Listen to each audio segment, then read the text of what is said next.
Chaque année, des aléas naturels se produisent dans le monde.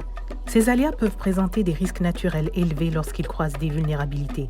Ces risques augmentent lorsque nous avons par exemple une surpopulation dans un lieu donné, une mauvaise urbanisation et une proximité face à divers enjeux.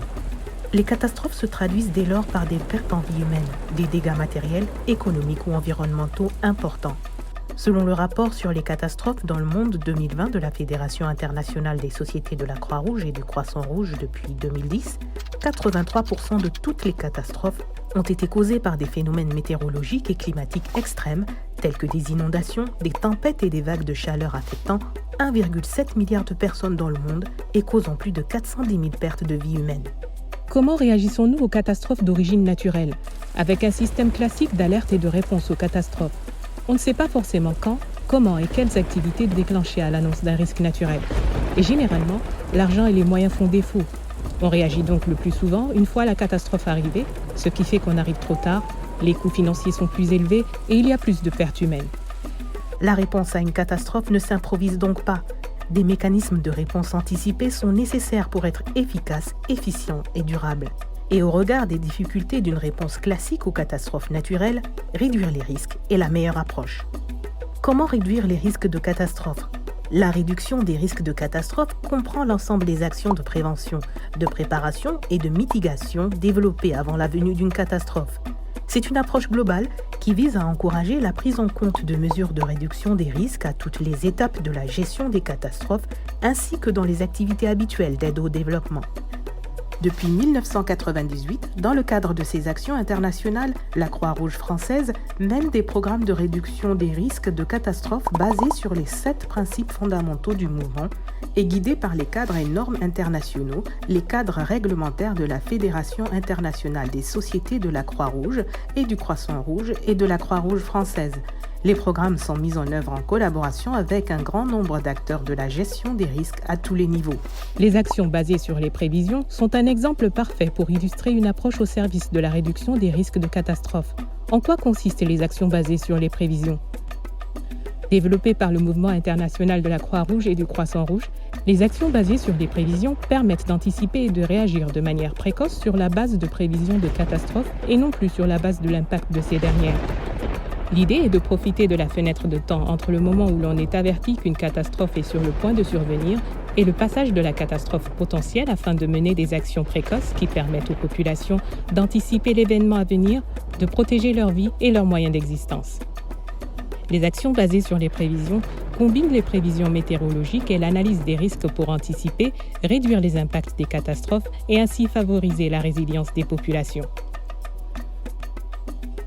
La construction d'une action basée sur les prévisions se fait sur plusieurs étapes. D'abord, l'analyse des risques qui permet de déterminer à partir d'un aléa naturel la nature du risque d'une zone. Cette étape permet également de définir la probabilité et la fréquence de ce risque ainsi que le degré de vulnérabilité et d'exposition des populations à partir d'indicateurs socio-économiques. Puis la définition des niveaux d'impact pour connaître les éléments déclencheurs, les seuils de déclenchement et pouvoir lancer les actions précoces. Ensuite, l'identification des systèmes de prévision aussi bien scientifiques, météorologiques, hydrologiques, géophysiques qu'empiriques, information de systèmes d'alerte précoce issus de la communauté, savoir traditionnel, pour obtenir des informations en amont sur sa possible survenance. Ces systèmes de prévision sont la clé du succès d'une réponse anticipée. L'étape suivante consiste à choisir les actions précoces les mieux adaptées et réalisables pour anticiper les impacts négatifs de l'événement extrême à venir. Une fois les actions précoces sélectionnées, on passe à la rédaction et validation d'un protocole dûment budgétisé et validé par un corps d'experts de la FICR qui vérifieront sa pertinence et sa faisabilité. Une fois le protocole validé, il faut surveiller les différents indicateurs pour déclencher les actions dès que le seuil est atteint. C'est l'étape des surveillances des prévisions.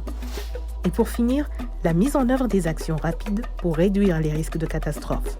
Depuis 2019, la Croix-Rouge française et la Croix-Rouge nigérienne expérimentent les actions basées sur les prévisions au Niger dans différents projets de renforcement de la résilience des populations face aux périodes d'insécurité alimentaire et nutritionnelle. Le Niger, à l'instar des pays de la bande sahélienne, est fortement impacté par de nombreux risques, particulièrement les sécheresses, qui ont une répercussion directe sur les moyens d'existence des populations, leur sécurité alimentaire et nutritionnelle. Au Niger, il existe une seule saison des pluies, allant normalement de juin à septembre, et donc une seule récolte céréalière et fourragère à partir des mois de septembre-octobre. En cas de bonne saison des pluies, les récoltes permettent aux populations agro-pastorales et pastorales de couvrir leurs besoins aussi bien en céréales qu'en fourrage, et ce, jusqu'à la saison des pluies suivantes.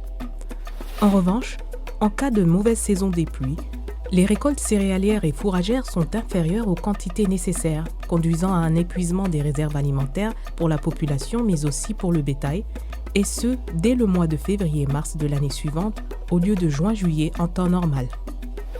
En plus de l'insécurité alimentaire dans laquelle se retrouvent les ménages les plus vulnérables, ce sont également leurs moyens d'existence qui se voient sérieusement affectés du fait de devoir acquérir des céréales sur le marché au moment où les prix sont les plus élevés ou encore du fait de la perte ou mauvaise vente de leur bétail, pourtant principale source de revenus pour les éleveurs. Ainsi, les actions basées sur les prévisions ont pour objectif 1. De limiter l'impact d'une mauvaise saison des pluies et donc de mauvaises récoltes. 2. D'anticiper la potentielle crise alimentaire pour les familles cultivateurs. 3. Anticiper la crise pastorale et ses conséquences sur les moyens d'existence des familles d'éleveurs qui en découlera dès le mois de février suivant.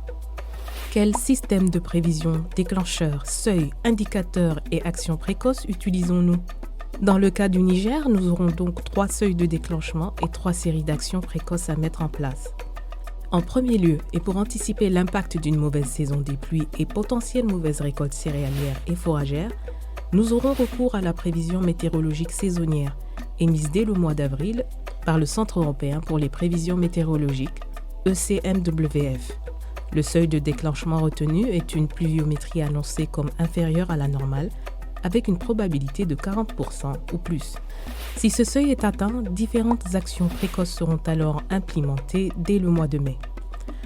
Pour la population pastorale, il s'agira d'un côté de sensibiliser les familles d'éleveurs pour une meilleure gestion du fourrage disponible et l'optimisation du déstockage du bétail, et de l'autre de réaliser la vaccination tellurienne du bétail couplée de vitamines et de déparasitage.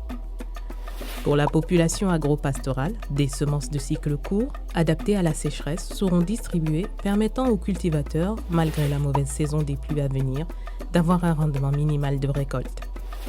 En second lieu, et pour anticiper la crise alimentaire de la population agro-pastorale l'année suivante, nous aurons recours à l'évaluation du taux de population en insécurité alimentaire fourni par le cadre harmonisé au mois de novembre, avec comme seuil de déclenchement la phase 3/5 de IPC, qui est une phase de crise.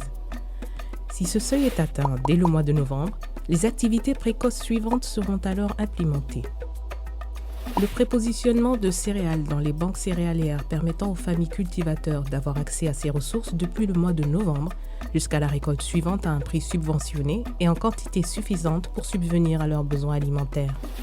Un transfert monétaire conditionnel aux familles cultivateurs pour qu'elles puissent s'approvisionner auprès des banques de céréales et constituer des réserves avant que les prix n'augmentent ou que les céréales ne soient plus disponibles. Enfin, en troisième lieu, et pour anticiper la crise pastorale et ses conséquences sur les moyens d'existence des éleveurs, nous aurons recours à l'évaluation du taux de besoins fourragers non couverts, fourni au mois de novembre par le ministère de l'Élevage. Le seuil de déclenchement sera alors les besoins fourragers non couverts supérieurs à 40%. Si ce seuil est atteint dès le mois de novembre, les activités précoces suivantes seront alors implémentées. Le prépositionnement d'aliments pour bétail dans les banques d'aliments pour bétail ainsi que des céréales dans les banques céréalières, permettant aux familles éleveurs d'avoir accès à ces ressources depuis le mois de novembre jusqu'à la récolte suivante à un prix subventionné et en quantité suffisante pour subvenir à leurs besoins alimentaires et à ceux de leurs animaux. Un transfert monétaire conditionnel aux familles éleveurs les plus vulnérables pour qu'elles puissent s'approvisionner auprès des banques aliments pour bétail et céréales et constituer des réserves avant que les prix n'augmentent ou que les aliments ne soient plus disponibles. Ces mesures phares permettront donc aux familles pastorales et agro-pastorales de mieux appréhender dès le mois de novembre la crise à venir. En définitive, les actions basées sur les prévisions permettent de réduire l'impact de la sécheresse à venir et de limiter les coûts de la réponse d'urgence à prévoir.